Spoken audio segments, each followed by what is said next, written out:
ஸ்ரீசைலேஷ தயாபாத்திரம் தீபக்தியாதி குணார்ணவம் யதீந்திர பிரபணம் வந்தே ரம்யஜாமாதரமுனிம்.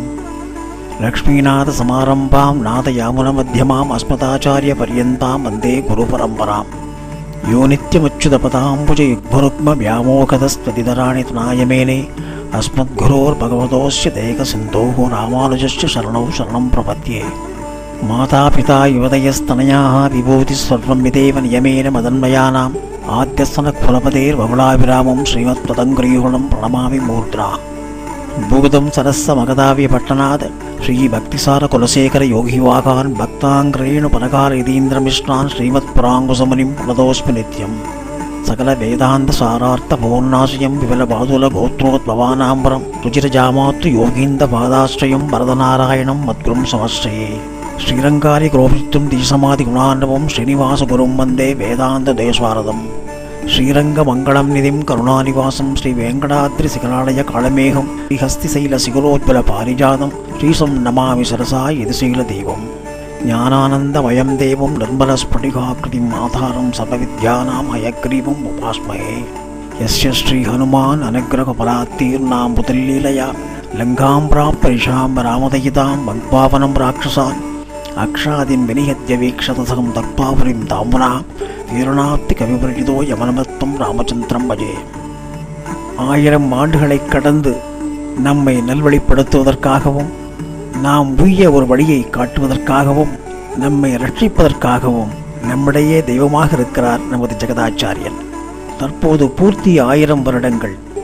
ஆனால் மூர்த்தியின் கீர்த்தியோ இன்னும் பல கோடி 100,000 தொடரும்.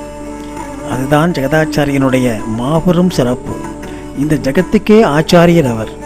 பிரபஞ்சத்துக்கே ஒரு ஆச்சாரியர் என்றால் நிச்சயம் அவர் ஒரு அவதார புருஷனாகத்தான் இருக்க வேண்டும். இந்த பூமியிலே பிறக்கும் மனிதர்கள் குறிப்பிட்ட ஜாதி மதம் எனும் கட்டுப்பாட்டுக்குள் அடங்கி கிடக்கலாம். உயர்ந்தவன் தாழ்ந்தவன் எனும் நிலையில் அவர்கள் வாழலாம். ஆணாகவோ பெண்ணாகவோ இருக்கலாம். ஆனால் அவர்களுக்குள் ஒளி வீசும் இந்த ஆத்மா இருக்கிறதே, அது பகவானுக்கு சொந்தமானது. கண்ணுக்கு புலப்படும் மனிதர்களுக்குள் வேற்றுமை இருக்கலாம். ஆனால் கண்ணுக்கு புலப்படாத ஒளிமயமான அந்த ஆத்மாவிற்குள் ஒரே ஒரு ஒற்றுமையைத்தான் நாம் பார்க்க முடியும். அதாவது அத்தனை ஆத்மாக்களும் பகவானுக்கு சொந்தமானது என்பதுதான்.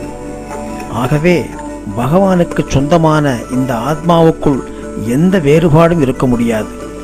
இந்த உயர்ந்த உண்மையை உலகுக்கு எடுத்துக்காட்டி தம் பிள்ளைகளான அனைவரும் தன்னுடைய இருப்பிடமான வைகுண்டத்தை ஒரு நாள் அடைய வேண்டும் என்ற பகவானின் விருப்பத்தை பூர்த்தி செய்ய அவர் எடுத்த பெரும் முயற்சிகளில் கடைசியாக வெற்றி பெற்ற அவதார புருஷன்தான் நாம் தற்போது அனுபவிக்கும் நம்மையெல்லாம் ரட்சித்து கொண்டிருக்கும் ஜெகதாச்சாரியர். அப்படி என்றால் அந்த அவதார புருஷனுடைய அவதார ரகசியங்கள் என்ன, அவருடைய மகிமை என்ன, அவருடைய சாநித்தியம் என்ன, அவருடைய மகாத்மியம் என்ன என்பதையெல்லாம் நான் பார்ப்போம். மண்மிசை யோனிகள் தோறும் பிறந்து எங்கள் மாதவனே கண்ணுற நிற்கிலும் காணகில்லார். உலகோர்களெல்லாம் அண்ணல் ராமானுஜன் வந்து தோன்றிய அப்பொழுதே நன்னொரு ஞானம் தலை கொண்டு நாரணர்க்கு ஆயினரே. இந்த பாசுரத்திலே உள்ள ஒரு அர்த்தம் நமக்கு வேகமாக புரிகிறது. ஸ்ரீவன் நாராயணன் செய்ய முடியாததை பகவத் ராமானுஜர் செய்து முடித்தார் என்ற அர்த்தம் நமக்கு பளிச்சென்று தெரிகிறது. பகவான் தானே ஒரு முயற்சியிலே ஈடுபட்டு அதை வெற்றி கொள்ள முடியாத நிலையிலே பகவத் ராமானுஜர் என்னும் ஒரு ஆச்சாரியனை அவதாரம் செய்ய வைத்து அதன் மூலம் வெற்றி கண்டார் என்றால் அந்த விஷயம் என்ன என்பதைத்தான் நாம் இப்போது பார்க்க போகிறோம். பகவான் ஏகாந்தமாக வைகுண்டத்திலே ஈற்றிருக்கிறார். அவர் விளையாட்டாக ஒரு சங்கல்பம் செய்து கொண்டார். உலகம் யாவையும் தாவள வாக்கலும் நடைபெறுத்தலும் நீக்கலும் நீங்களா அலையிலா விளையாட்டுடையாரவர் என்று சொல்கிறாரே கம்பர்.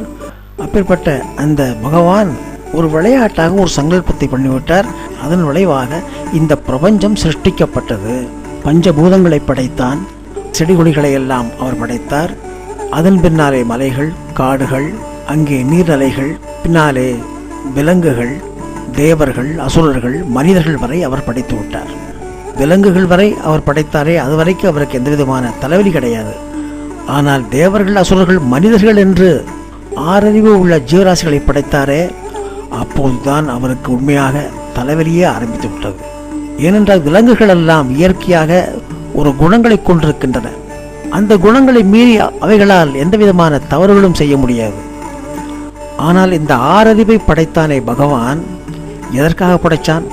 இந்த மனிதர்களை எல்லாம் படைத்து இவர்களெல்லாம் நம்மளை சோஸ்திரம் செய்ய வேண்டும், தன்னுடைய தவறுகளை எல்லாம் உணர்ந்து நம்மிடத்திலே மறுபடியும் வர வேண்டும், வைகுண்டம் வந்து சேர வேண்டும், தம்முடைய இருப்பிடத்திலே நம்முடைய பிள்ளைகளெல்லாம் வந்து சேர வேண்டும் என்ற ஒரு நல்ல எண்ணத்திலே அவர்களுக்கு நல்ல அறிவை, அந்த பகுத்தறிவை கொடுத்து, அது மாத்திரமல்ல புராணங்கள், இதிகாசங்கள், ஒரு நல்ல விதமான பொக்கிஷங்களை எல்லாம் கொடுத்து பார்த்தார்.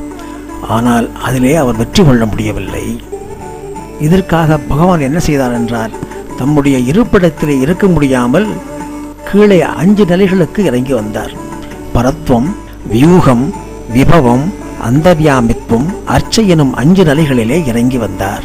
அங்கே பார்க்கடல் வியூகம் என்னும் அந்த ஸ்தானத்தில் இருக்கும்போதுதான் தேவர்களெல்லாம் போய் முறையிட்டார்கள்.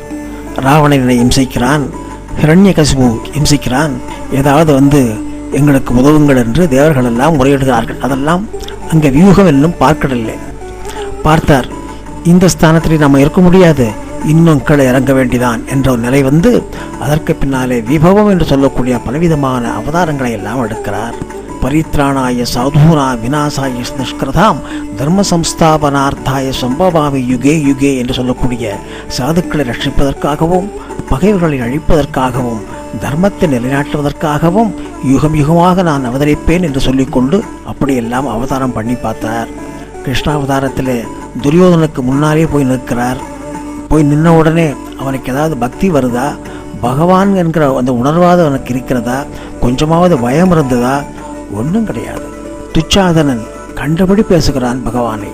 ஆகையினாலே இந்த பகவான் என்கிற ஒரு மரியாதையே இல்லாமல் போச்சு ஸ்ரீமன் நாராயணனுக்கு. இப்பேற்பட்ட நிலை பார்த்தார். ஆக இப்படி நாமே அவதாரம் எடுத்தும் பிரயோஜனம் இல்லையே, இவர்களெல்லாம் எப்படி திருத்துவது, எப்படி திருத்தி பணிகொள்வது என்ற விஷயமே தெரியாமல் தவிக்கிறார். இந்த அவதாரமும் நமக்கு பிரயோஜனம் இல்லை. ஆகையினாலே அடுத்ததாக என்ன செய்ய வேண்டும் என்று நம்முடைய ஹிருதயத்திலே வந்து உட்கார்ந்து கொண்டார். அந்தராத்மாவாக நம்முடைய ஹிருதயத்திலே உட்கார்ந்து கொண்டு திருத்தி விடலாம் என்று பார்த்தார். நாம் என்ன செய்கிறோம்? அவரையே சாட்சியாக வைத்துக்கொண்டு நாம் பலவிதமான தப்புக்களை எல்லாம் பண்ணி கொண்டிருக்கிறோம். பகவான் பார்த்தார், இதுவும் பிரயோஜனமில்லை என்று சொல்லி அடுத்ததாக அர்ச்சாவதார அந்த ரூபத்திலே பலவிதமான திவ்ய தேசங்களிலே எல்லாம் புடிபுகுந்தார். ஆழ்வார்களை அவதாரம் பண்ணினார். அவர்கள் 4000 திவ்ய பிரபந்தம் என்னும் பெரிய பொக்கிஷத்தை அவர்கள் தந்தார்கள். திவ்ய தேசங்கள் மூலமாக பெருமாளை மங்களாசாசனம் செய்வித்தார்கள். அதன் மூலமாக ஓரளவு பகவானுக்கு வெற்றி கிடைத்தது. இருந்தாலும் முழுமையாக வெற்றி கொள்ள முடியவில்லை. ஏனென்றால் ஆழ்வார்கள் இந்த பிரபஞ்சத்திலே இருப்பதற்கு பயந்தார்கள். சீக்கிரம் மறுபடியும் வைகுண்டத்திற்கே போக வேண்டும் என்ற எண்ணத்திலே பகவானை பிரார்த்தித்ததனாலே அவர்கள் மறுபடியும் அங்கே வைகுண்டம் சீக்கிரம் போய்விட்டார்கள். ஆகினாலே பகவானுடைய எண்ணம் ஓரளவுதான் நிறைவேறியது, முழுமையாக நிறைவேறவில்லை. அதற்கு பின்னால் சங்கல்பம் செய்து ஆச்சாரிய புருஷனை அவதாரம் பண்ணினார். ஏனென்றால் மனிதர்களோடு மனிதர்களாக, சேதனர்களோடு சேதனர்களாக இருந்தால்தான் இவர்களை எல்லாம் திருத்த முடியும் என்று எண்ணம் கொண்டு அதற்கு பின்னாலே ஆச்சாரிய வரிசையிலே நாதமுனிகள் உய்யம் கொண்டான், மணக்கால் நம்பி, அளவந்தார் என்னும் ஆச்சாரியர்களை எல்லாம் அவதாரம் பண்ணினார். ஓரளவு வெற்றி கிடைத்தது, முழுமையாக வெற்றி கிடைக்கவில்லை. பார்த்தார் பகவான், ஒரு சக்தி வாய்ந்த ஒரு ஆச்சாரியன், மகாச்சாரியன் இந்த பிரபஞ்சத்திற்கு தேவை என்று எண்ணி மகாச்சாரியனை அவதாரம் பண்ண வைச்சார். அவர்தான் நாம் இப்போது அனுபவித்துக் கொண்டிருக்கூடிய மகாச்சாரியன், ஜெகதாச்சாரியன் பகவத் ராமானுஜன்.